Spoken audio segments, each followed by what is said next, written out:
Steve? Yes, sir. Yes, sir.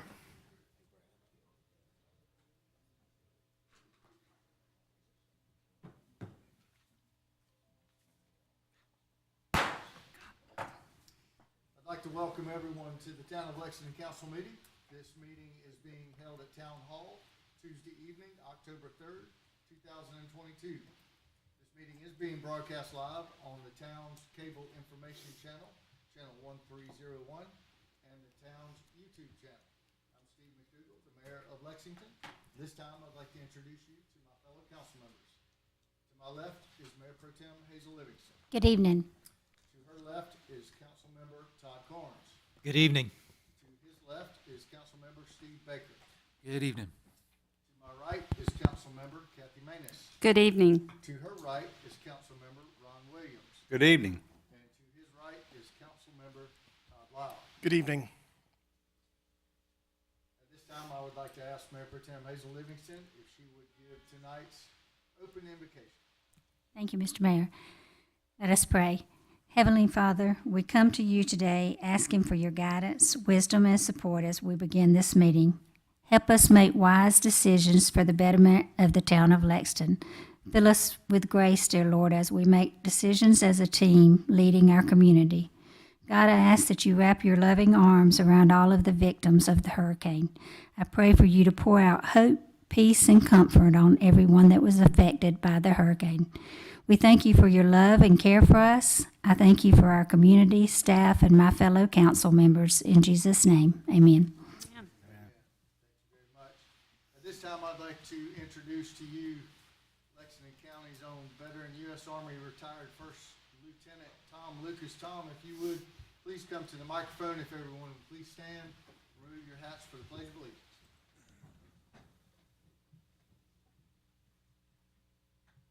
Pledge allegiance to the flag of the United States of America and to the republic for which it stands, one nation, under God, indivisible, with liberty and justice for all. Tom, thank you very much. If you don't mind, we're glad you're here with us tonight. We appreciate you coming to lead us in the pledge. Tell us a little bit about First Lieutenant Tom Lucas. My name is Thomas Lucas. Since the last time I was here, I hit that magic number of 80 on my birthday list. So I'm starting to feel a little old. But I'm born in Lexington County. Been here, spent 21 years in the Army. I was also a police officer with West Columbia. I was chief of police of Springdale for a number of years, and I retired, and I don't do anything now but just sit on my fanny. But I was in Vietnam twice. I was in Germany twice. I was in Panama once. I was in Korea once, and Hawaii once.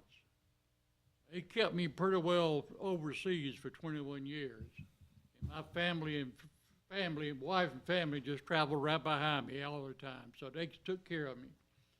I was again stated twice within Vietnam. I was with the 25th Division, the 4th Division, and the 1st Division, Big Red 1. And I was a recon platoon leader. They made a movie of one of the actions that I was involved with. It's on the Amazon Prime channel. Is called Patrol Boat Rescue. Being a small 16-man recon platoon, we were assigned out to different people, different units. And this time we was working with the Brown Water Navy. And we ended up getting into some trouble. The Navy relieved us, and they give one of the Navy men a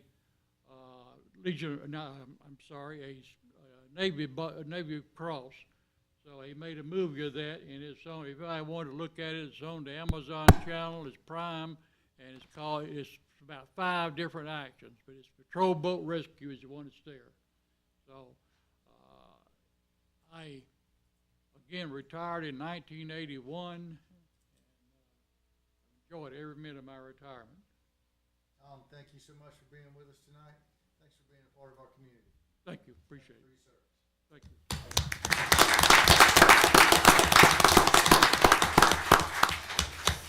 Michael, I'm gonna check with you. They're saying my microphone is off.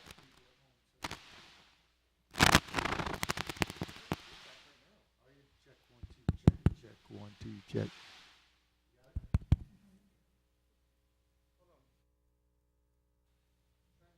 Check 1 2 check.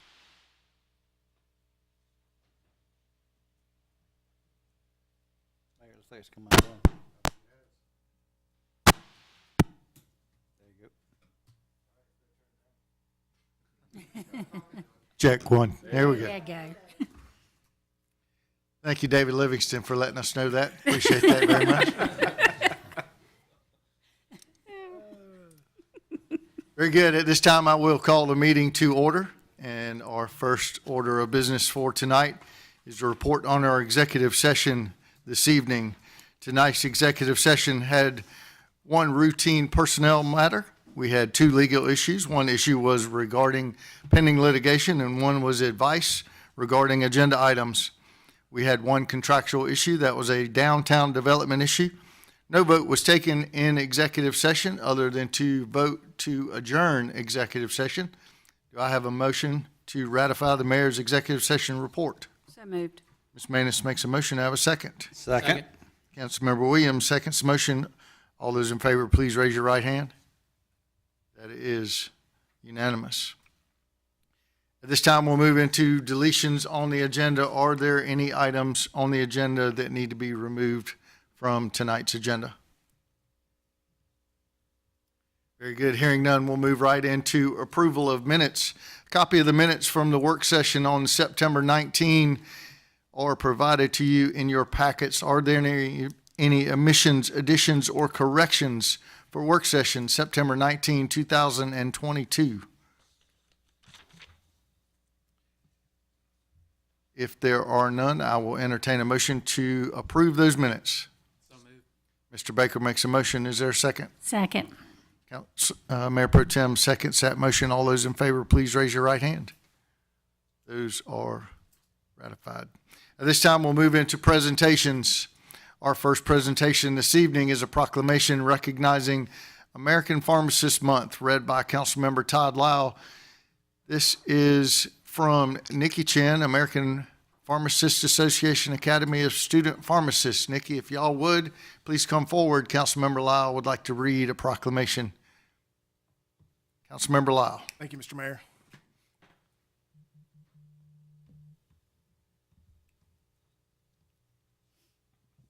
All right, so I have a proclamation of the mayor and council for the town of Lexington declaring October is American Pharmacists Month. Whereas pharmacy is one of the oldest of the health professions concerned with the health and well-being of all people. And whereas pharmacists are specifically educated with a focus and level of expertise on medication therapy and are ideally suited to work collaboratively with other healthcare providers and patients to improve medication use and outcomes by providing services through medication therapy management.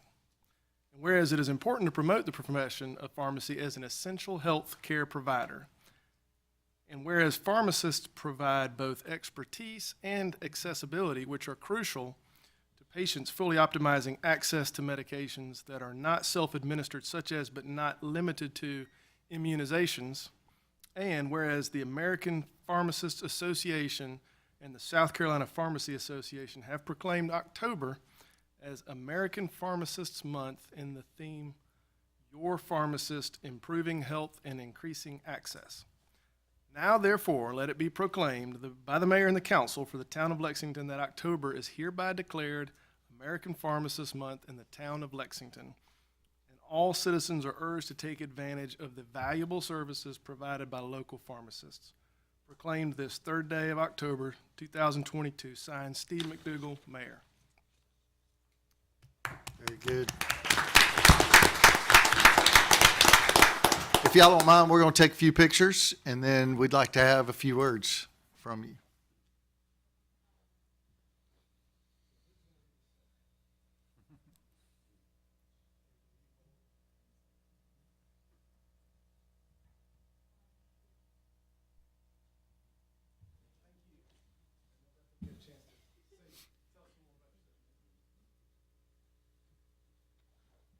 Hi, everybody. My name is Nikki Chen. I'm currently a third-year student pharmacist at the University of South Carolina College of Pharmacy over here in Columbia. I'm joined here today with Danny Schreiber and Anna Refield, both also third-year student pharmacists, and one of our professors, Ms. Kathy Moore, and also a local pharmacist here in Lexington. We really wanted to say thank you to the overall town of Lexington, Mayor McDougall, and all the council members for really recognizing this really important month to us and our overall profession. The last 2 years have definitely been very difficult with COVID and being one of the most accessible healthcare providers. We really wanted to show our pharmacists, especially our pharmacists here in Lexington, a special thank you and recognizing them for all their hard work the past couple years.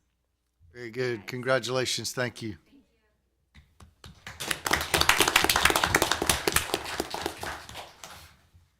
Thank you. At this time, we'll move into a vision plan update. This is the vision plan update for October 3rd, 2022. Construction continues on the renovation and expansion of the Virginia Hilton Park. The park remains closed while crews work. The entire project is expected to take over a year to finish, and the plan is to re-open the park in sections as they are completed. For a look at other parks in the town of Lexington inside our town limits, please visit our website at lexsc.com. And also, you can tap into the vision plan and other projects that we have going on throughout the town. Again, that's lexsc.com. At this time, I'll have a traffic update from Mayor Pro Tem Hazel Livingston. Thank you, Mr. Mayor. Dominion Energy continues to work at night on the gas main on Old Cherokee Road at Sunset Boulevard, 378. Work continues at Gibson Road and South Lake Drive to install a new traffic signal and handicap ramps. Please exercise caution in this area due to construction. Recently, the Columbia Avenue was repaved by SCDOT. The intersection X, located at Metz Avenue, will be restored with a permanent line striping in the coming weeks. The next Traffic Committee meeting is scheduled for November the 9th at 8 a.m. Please call 803-358-7273 to report any traffic signal issue, unsafe roadway condition, or any potholes that may need repair. Mayor Pro Tem, thank you very much. At this time, we will move into public hearings. Speakers are limited to 5 minutes. Our first item tonight on public hearings is final reading of an ordinance amending section 155.03.07 of the zoning ordinance, required setbacks. This is the second public hearing. Anyone here wish to speak to that? Yes, ma'am. If you would state your name and address for the record. My name's Mackenzie Wagner, and I represent the Building Industry Association, and I also live at 114 Kaufman Road. I just wanted to thank the commission and everyone for the efforts that were put into making these changes and arriving here. I joined the discussion a little later than I wanted to. I graduated law school in the spring and came full-time with the BIA in August, and it was just recently I learned that 18 months of hard work went into this, and so I commend all the conversations and efforts and compromises that went into it. Our industry only asks that in the future, we hope that affordable housing plays a bigger role in some of these changes. When you look at PR2 development specifically, the people that are attracted to these are young families or people looking for lower cost options, sometimes elderly. And when you make a few changes with a few feet here or a few percentage points there when you're looking at open space, although it doesn't look like a lot, from what I understand from our builders and members, that it has tacked on upwards of $60,000 to some of these projects, and that cost is put on the buyers. So when you take into consideration that with increased mortgage rates and our unknowing economy these days, it really prices out the people ultimately that would be attracted to these developments. So we're excited for the changes that arrived today, because from what I understand, it's been a big road from where we started, but we just hope that more incentives for our builders can be made in other ways other than open space, because we want to bring you guys beautiful communities and things that make you guys excited and charged up. We know that people don't want mega developments. A lot of our builders live here, so we just want to have more conversations about incentivizing the future other than open space, if any future amendments or changes could be made. Thank you. Mackenzie, thank you very much. Anyone else wish to speak to that? Hearing none, move into item number 2. This is final reading of an ordinance entering into a mutual aid agreement with the York County Sheriff's Office and the City of Goose Creek Police Department. Anyone here wish to speak to that? Very good. Item number 3, final reading of an ordinance annexing Lexington County Tax Map number 5499-02-004, 005, and 006, located in the 300 block of Burton Road. Anyone here wish to speak to that? Hearing none. Item number 4, this is final reading of an ordinance annexing Lexington County Tax Map number 4300-05-017, located at 1231 North Lake Drive. Anyone here wish to speak to that? Hearing none, that concludes our public hearings for this evening. We'll move right into old business. Our first item of old business is from Councilmember Kathy Maness.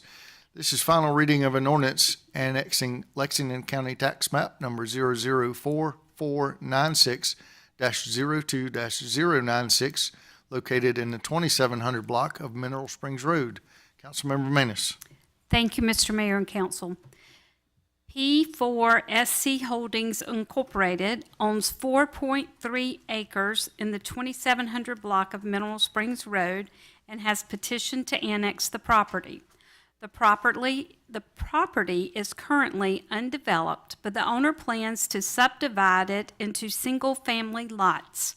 Property in town near this one are zoned Protected Residential 2, and Mineral Springs Road is classified as a collector road. The Planning Commission reviewed this annexation during their March meeting and recommended protected residential zoning for the property and collector road classification for Mineral Springs Road. This item was tabled during the May council meeting. I make a motion for final reading approval to annex the property. Councilmember Maness makes a motion. Is there a second?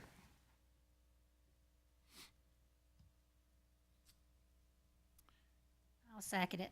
Mayor Pro Tem seconds that motion. Any further discussion? Yes, sir, Mr. Mayor. Yes, sir. Mr. Carnes. Yes, sir. I just wanted to ask a few questions about this annexation.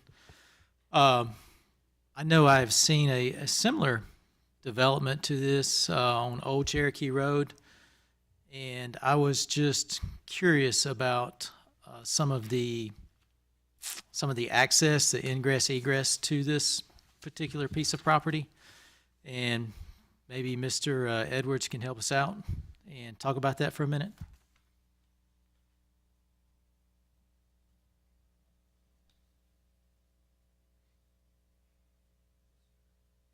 Yeah, just looking at the piece of property here, and I've driven this a lot.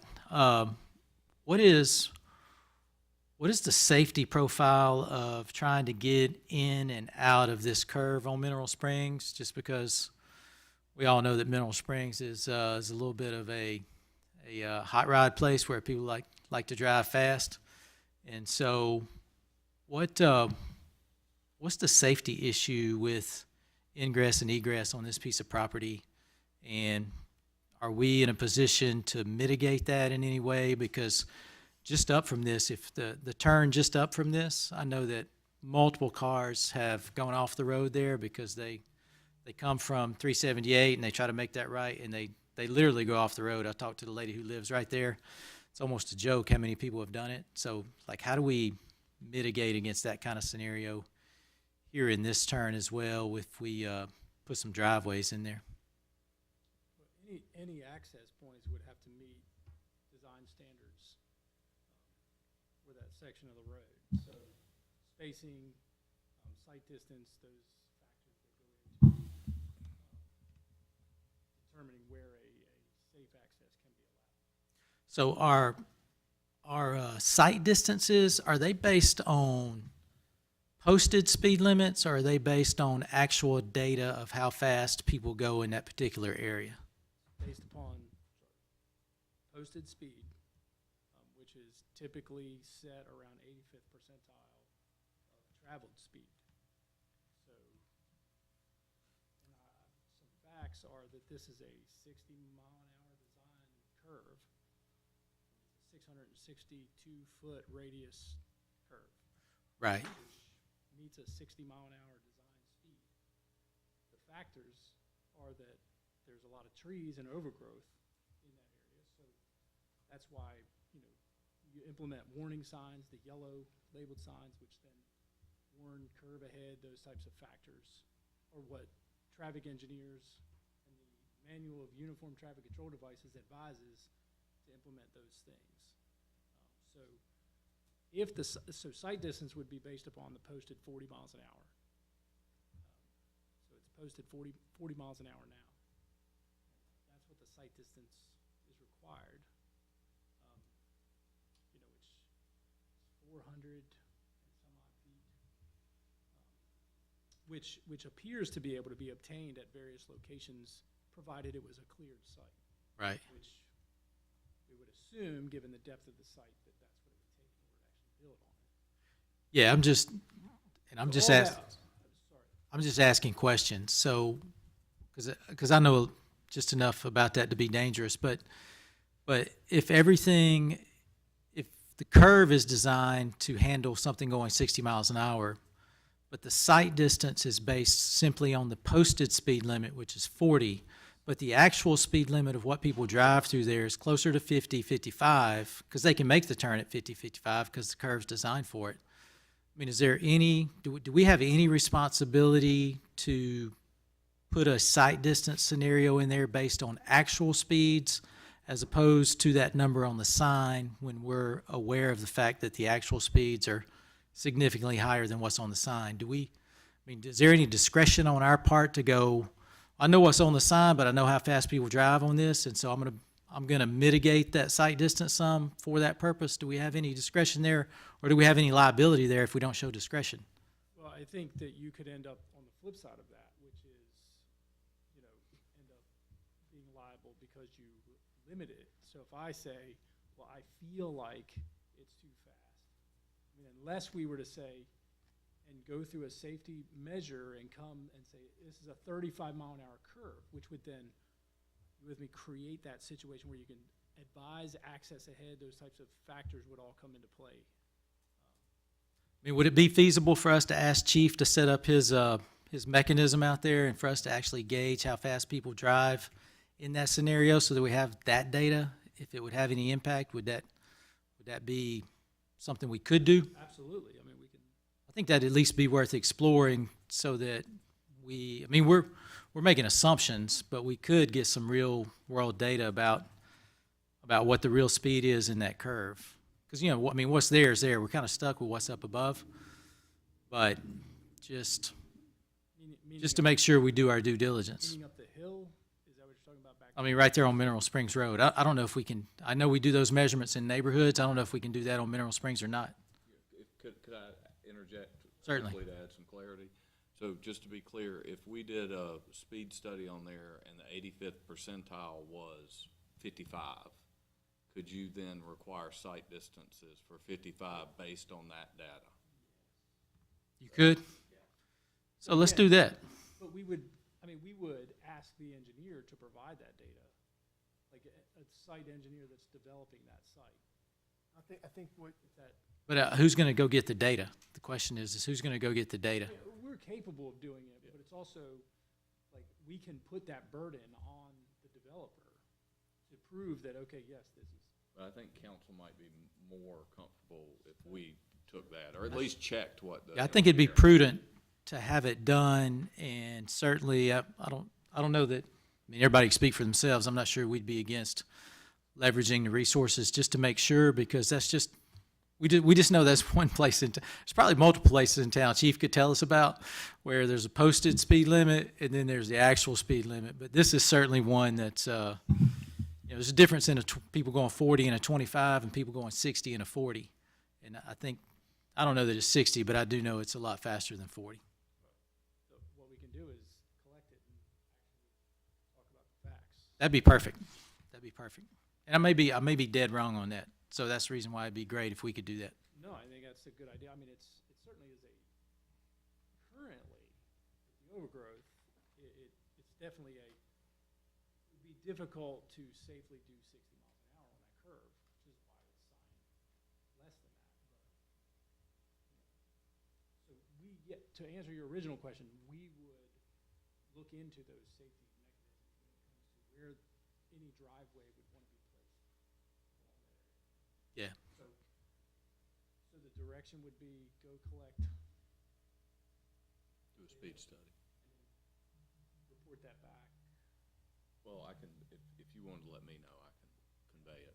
Yeah, I mean, I think, and this is just opinion, but not direction, but I think the thing that I would like for us to do is, yeah, go get that data, and from that data, make sure that's a part of our planning process, and just be hyper conservative in what we do here, knowing that, you know, this could be done well, but I think it's a place where we need to be hyper conservative in how we lay things out from a safety perspective. And you know that better than me, but I just think, I'd just like for us to go the extra mile on that one, considering it's forever. That's what I had.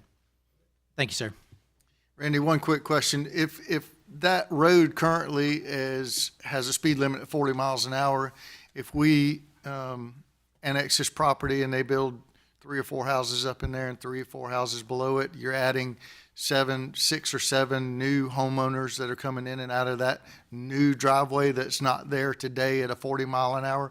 Would that not have an impact on the speed limit that they would impose on that road?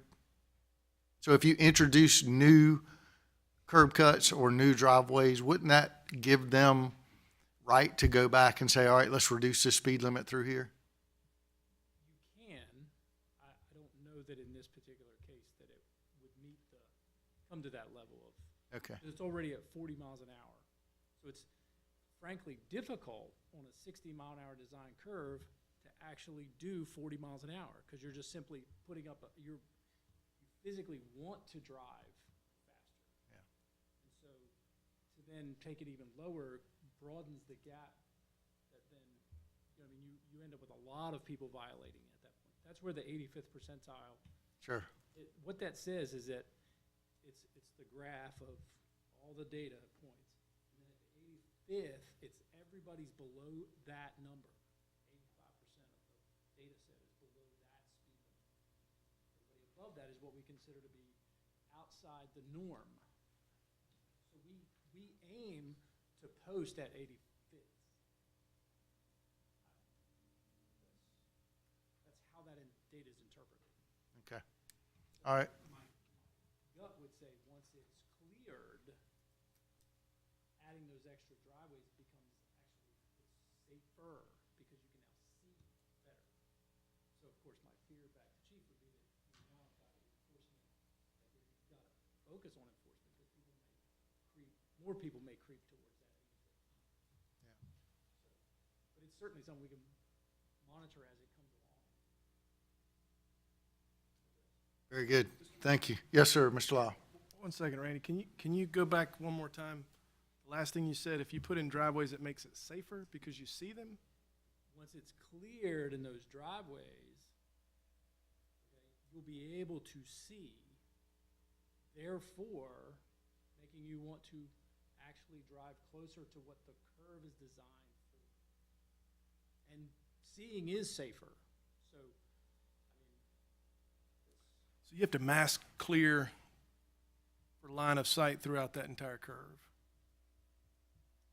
right, and based upon measurements, it would take a decent clearing to gain the appropriate site distance, depending upon where those driveways would go. Do you know how far back you would have to clear? Don't. Do you have an idea? 15, 20 feet, based upon what we were able to measure with, based upon the numbers we could get with clear. Like, we got 300 foot in the right of way, that's already clear. Like, just going out, I mean, based upon the last discussion, we went out, looked, and you can see 300 feet from certain points, you know, around the curve.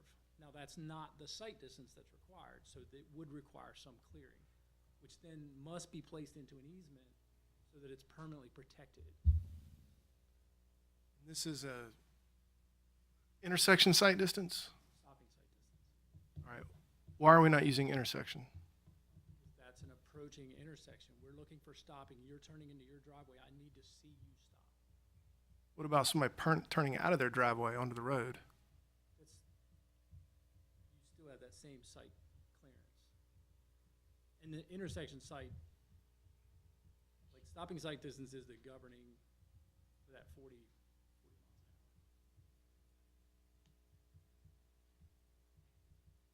hour. You familiar with Paul Rad? All rod? Yes. Yeah, okay. Tried a case last year in Chapin over a driveway turning out, and the entirety of his opinion is that intersection sight distance is the standard for safety, because both parties have to see each other before you pull out. It was in reference to a restriction, left turn, they wouldn't give this guy a left turn out on his commercial strip out in Highway 76 in Chapin. And the requirement was that they meet intersection sight distance, which is a lot longer than stopping sight distance. Okay, I didn't come prepared to fully discuss all the details of that, but I do know that the arms manual, which is the SCDOT guidance, requires a stopping sight distance.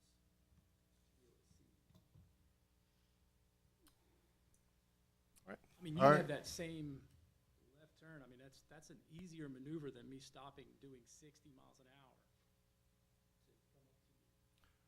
I just want to put on the record, I think it's a dangerous curve. I drive it every day, and I foresee there being liability or problems if we allow too many driveways anywhere near that curve. Very good. Randy, thank you. Mr. Mayor. Yes, sir. Mr. Williams. Randy, so you said they have to, we would make them create an easement and clear the site distance. If they cleared the site distance, they'd have to create an easement to maintain that site distance? Yes, so the sight distance remains clear so that you can't encumber it with any other trees or, you can't just come out there in 2022 and clear it and by 2044 it's grown back up again. So when I went out and looked at it, it's across the street from, I see the name of that road there, Emerald Oak. Yeah.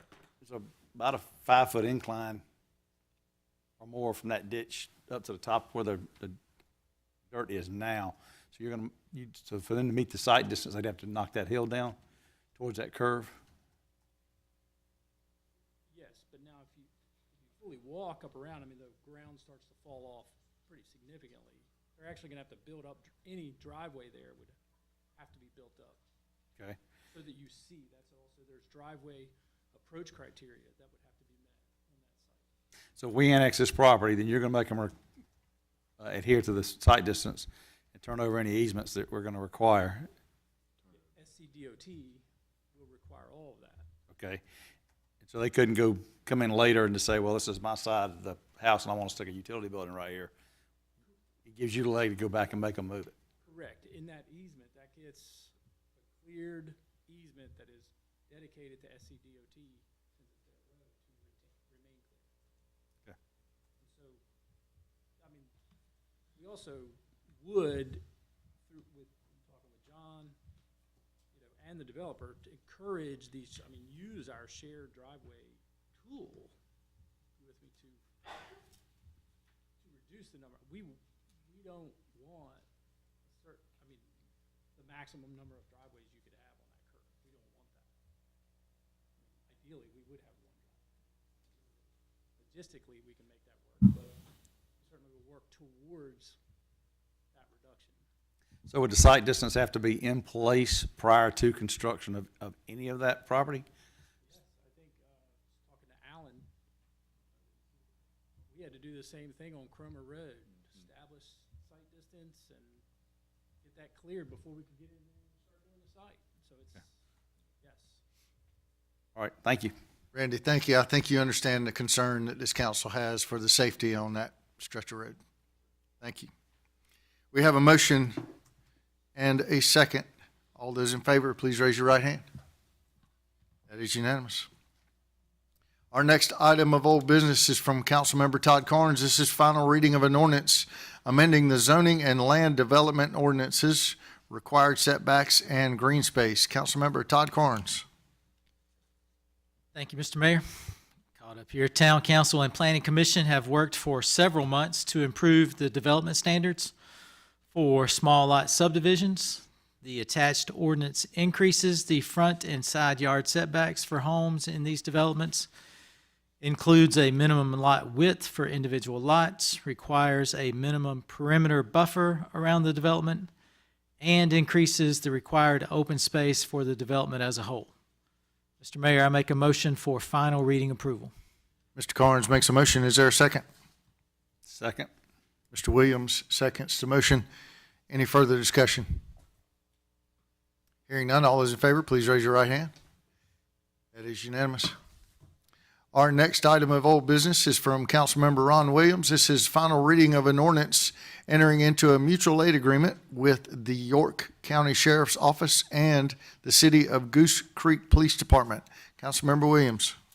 Thank you, Mr. Mayor and Council. The Lexington Police Department is entering into a mutual aid agreement with York County Sheriff's Office. This mutual aid agreement is for ICAC stings. The proposed agreement for York County Sheriff's Office is attached. The Lexington Police Department is entering into a mutual aid agreement with the City of Goose Creek Police Department. The mutual aid agreement is for, again, ICAC stings. The proposed agreement for City of Goose Creek Police Department is also attached. Make a motion for final reading approval for the mutual aid agreement between the three cities. Councilmember Williams makes a motion. Is there a second?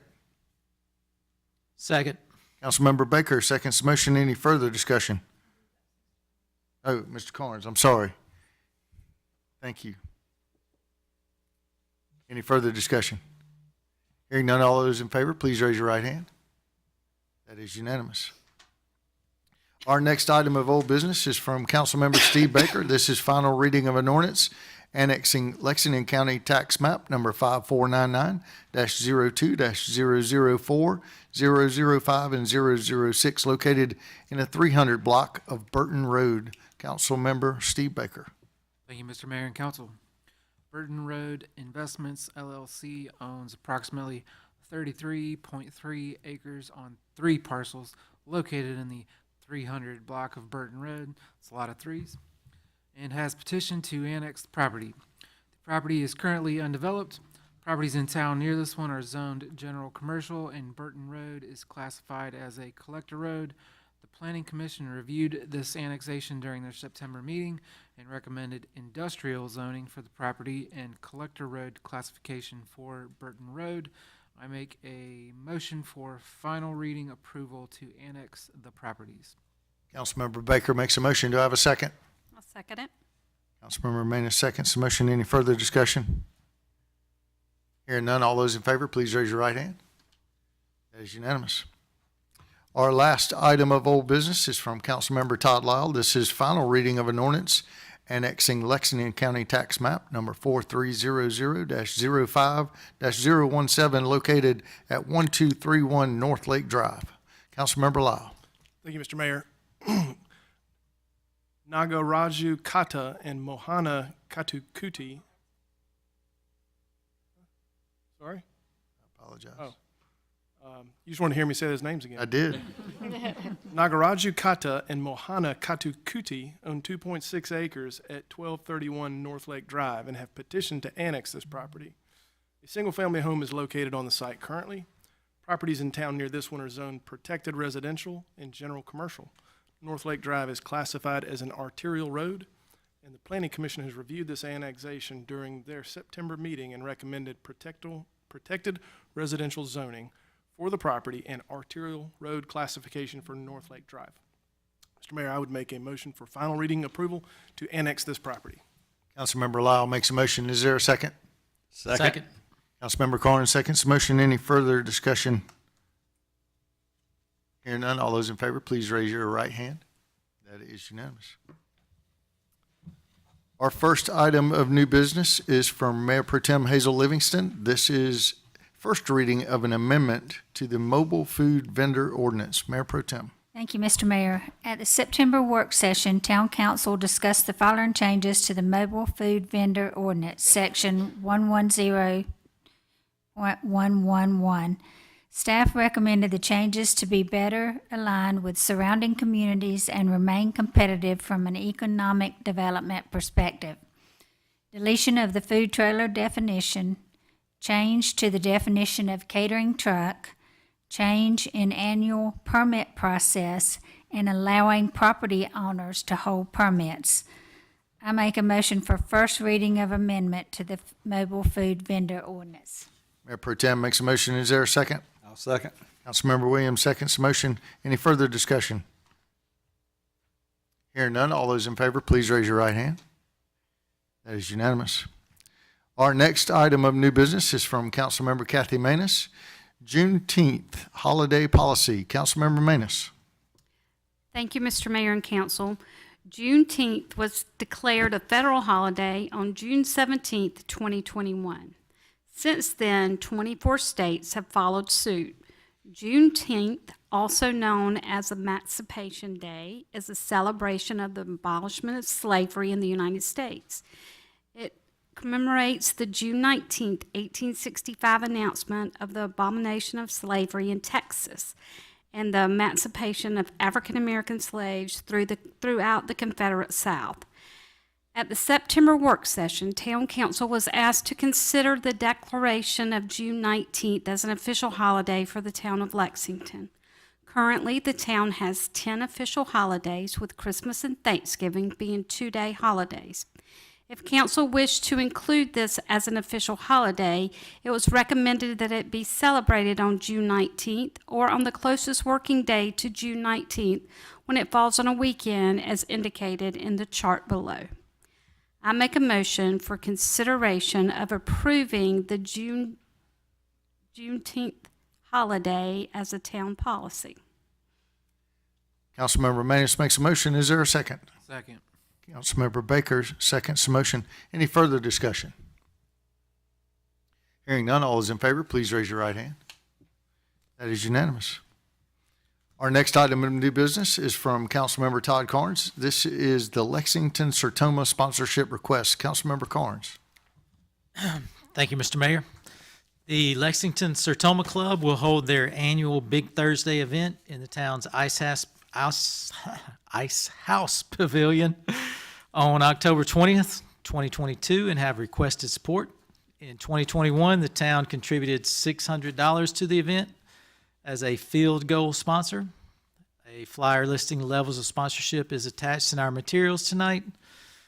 Mr. Mayor, I make a motion that we support the Sertoma Club in the amount of $650 as a field goal sponsor this year, because Sertoma Club has been a great supporter of the town of Lexington. They have put tens of thousands of dollars into our parks, most recently, I think, building a shelter at our newest park. And they do a great job supporting us. I'd like for us to support them with this $650 donation. Very good. Mr. Carnes makes a motion. Is there a second? Second. Councilmember Lyle seconds the motion. Any further discussion? Hearing none, all those in favor, please raise your right hand. That is unanimous. Next, we will hear announcements from Councilmember Steve Baker. Thank you, Mr. Mayor and Council. We'd like to begin with congratulations to our friends and our former councilman, Ted Stambolitis and his wife, Angela. Last week, Mayor McDougal presented them with a proclamation congratulating them on the 30th anniversary of the Flight Deck Restaurant.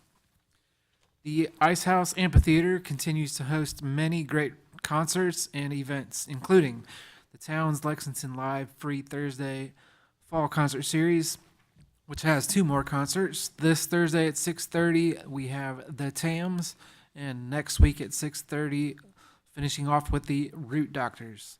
Just a few other Ice House Amphitheater reminders.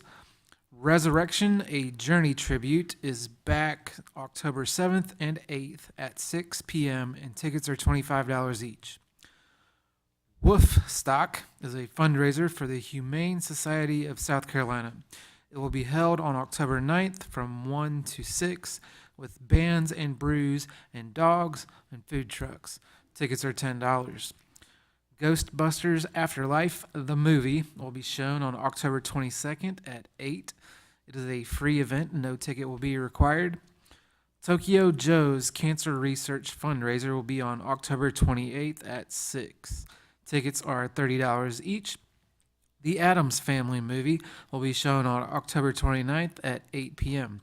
Another free event with no ticket required.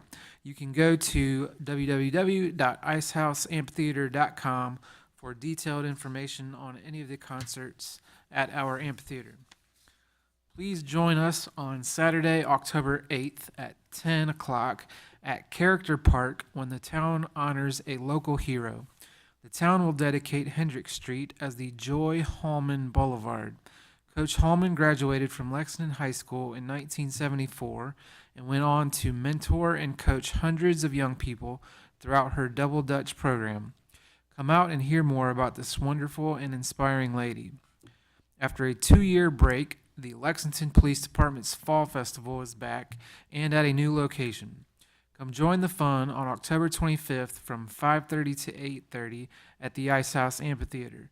This is a fundraiser for the Lexington Police Department Foundation, and tickets are $5 per person or $20 for a family up to 5 people and can be purchased online. We have several town meetings lined up for October. The Board of Zoning Appeals will meet this Thursday at 5:30 here in council chambers. Town Council will meet again on October 17th at 6 p.m. for the council work session in the conference center. The Planning Commission will meet on October 19th at 8 a.m. here in council chambers also. And finally, I wish to just extend our best wishes and our prayers for all the folks who had negative impact from the hurricane last week and over the weekend, and so our consideration for them. On behalf of the mayor and my fellow council members, we would like to thank you for tuning in tonight for your town council meeting. Thank you, Mr. Baker. Is there any other comments from any of the council members? Anybody else have anything they'd like to add? Very good. Are there any questions from the news media? Any questions from tonight's meeting? Very good. Thank you for being with us. Any public comments regarding oh, I'm sorry. Please come forward. I'm sorry. I looked down too quickly.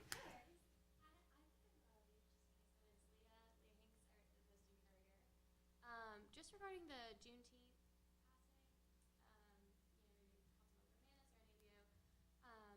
I think I read there is a little bit of a cost, $7,000 to $10,000 a year. Is that right? I can speak to that. Yes, sir. We don't know for sure because it varies, but the last few holidays that we have averaged between $7,000 to $10,000. That doesn't matter as much. My question is really more, given that there is a little bit of a trade-off there, why is this council prioritizing that for the city of Lexington? Well, I think it just makes sense. There's people in our community that would like to celebrate Juneteenth, and why would we not want to celebrate that? Thank you. So, yeah, there you go. He said it. I mean, we should be celebrating that, and we should celebrate the residents that live in our community and the people that work in this town that want to celebrate that. We ought to give them an opportunity to do so. And then, just to clarify, practically, that would mean, like, town employees have the day off, and then anything else that practically passing it as a holiday would mean? Yeah. Yes. I think Brett should explain where that cost would come from. Sure. So obviously we're 24/7 operation, whether the doors are shut or not. So we have overtime that's associated. About 94% of that cost is for the police department, and the rest is our utility workers that will be operating during that. But essentially, yes, it means that the town will be officially closed for business that day. Employees will have the day off. Those that work will be working at holiday pay. Sometimes you spend money because you have to. Sometimes you spend money because it's the right thing to do. That's a You're good welcome. quote. Thank you. Have a good day. Thank you. Any other comments? Any public comments regarding tonight's agenda? Anyone have anything they'd like to add?